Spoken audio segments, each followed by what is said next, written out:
Women's World Cup. Australia gets the job done in Bristol, but India aids rivals with slow approach in a lot of ways. This World Cup game was about appearances. It was about things that seemed a certain way but were something else. Or things that needed to seem a certain way. Check the scorecards, read the news briefs, and you'll see that Australia chalked up an easy win over India. You'll see the winner made the semi-finals. You'll hear that Indian captain Mithili Raj reached a major milestone.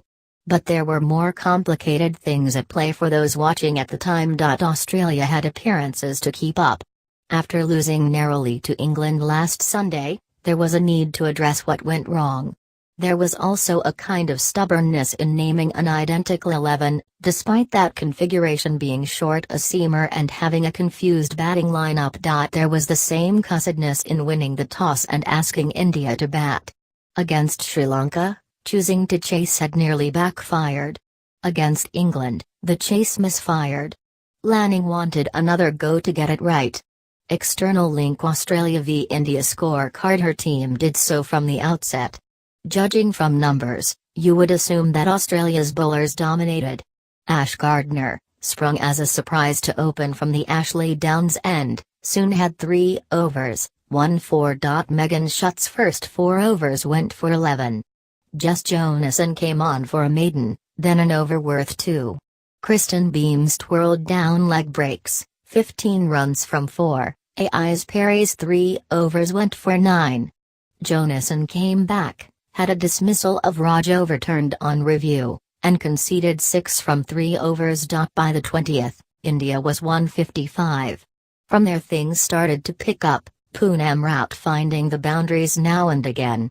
Through the final 30 overs, the run rate rose to 5.7. But through that first 20, it was 2.75. Spinners hit the mark in solid outing. The Australians did bowl with discipline, especially the spinners. Jonassen gave nothing away, as ever, bowling straight at the stumps with a well-set field either side. Gardner did the same. She now equals Iqtabisht for most balls in the tournament. The supposed part-timer has sent down 336 deliveries, of which 210 have gone scoreless. She also produced a clever piece of work to get Smriti Mandana early, helping stall any possible Indian momentum.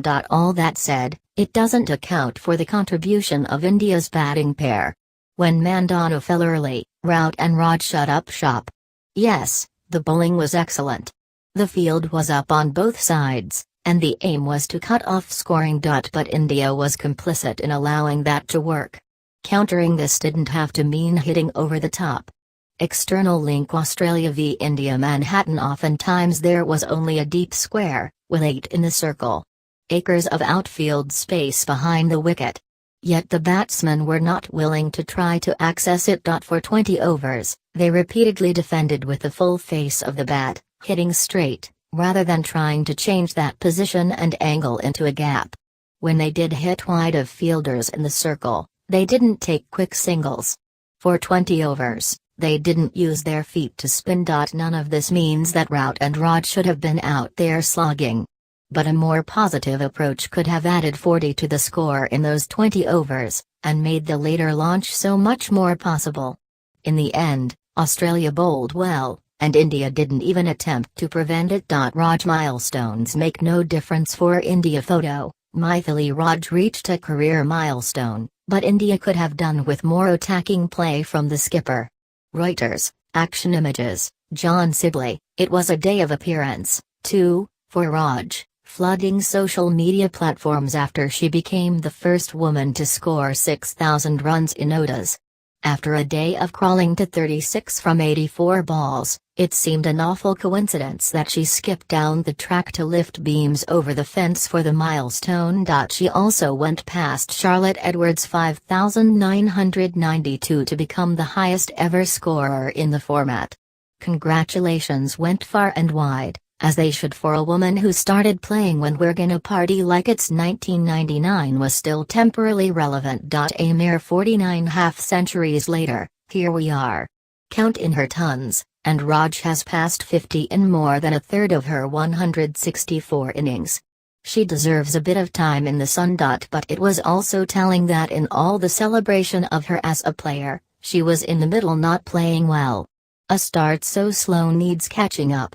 Rout was able to do this relatively well, lifting from a strike rate near 50 to one near 78.